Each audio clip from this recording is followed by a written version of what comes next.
The bravery of neighbors and firefighters who saved a disabled man who was trapped in a burning home is really just incredible. Hello, everybody. I'm Heather Hayes. I'm Steve Eager. It's 9 o'clock. Adding to the challenge, the man trapped in the home in Godley in Johnson County weighs nearly 600 pounds. Brandon Todd is in Godley with the story you will see only on Fox 4. Brandon.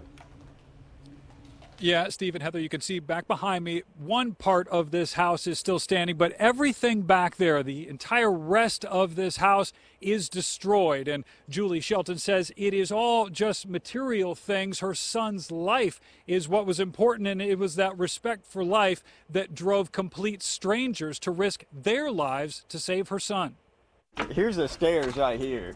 So this is the front door we broke into, and he was right there. Thomas Sweeney can't help but recall the adrenaline that was driving he and 6 other neighbors yesterday when this house was on fire and they knew 30-year-old Chris Shelton was trapped inside. The fire had already blown. You see all this black stuff over here? It had already blown over here and was working towards the trailer. Black smoke and just fire everywhere. It was terrible. Thomas Sweeney got his garden hose, sprayed it on the fire. Shane Harris pounded on the door. But I couldn't get an answer. All I saw was like dogs and stuff at the window. So I ran over to the other side and busted that window. And that's when we heard the gentleman holler out, "I'm handicapped. I'm stuck in here."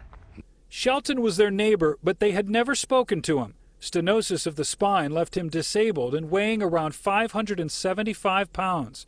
They kicked in the door. I was the third one in. Halfway through the door, it was so hot and engulfed in flames, and we just couldn't get the guy out by ourselves. He couldn't walk, and he was really, a heavier guy, but we couldn't get him out. It was number one, it was way too hot inside there. It was way too smoky. I was really scared the guy was going to burn to death. I mean, it was that hot and that smoky in there. I mean, it was nothing but black smoke. Right then, the Godley Volunteer Fire Department arrived. I believe we were waiting for our second crew in. That was going to be there pretty soon behind us, but when it's a life safety deal, we do what we have to do to go in.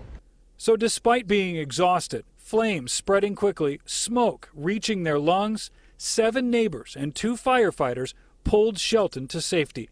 This photo was taken just moments after he was rescued. His head was right there at the doorway, and it took all of us, we had to pull him over here. They didn't hesitate one bit.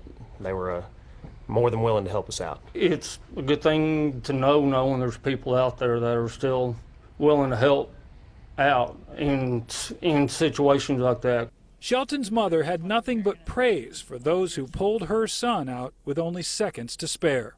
They were awesome. I mean, everybody around here was awesome because they all helped save my son.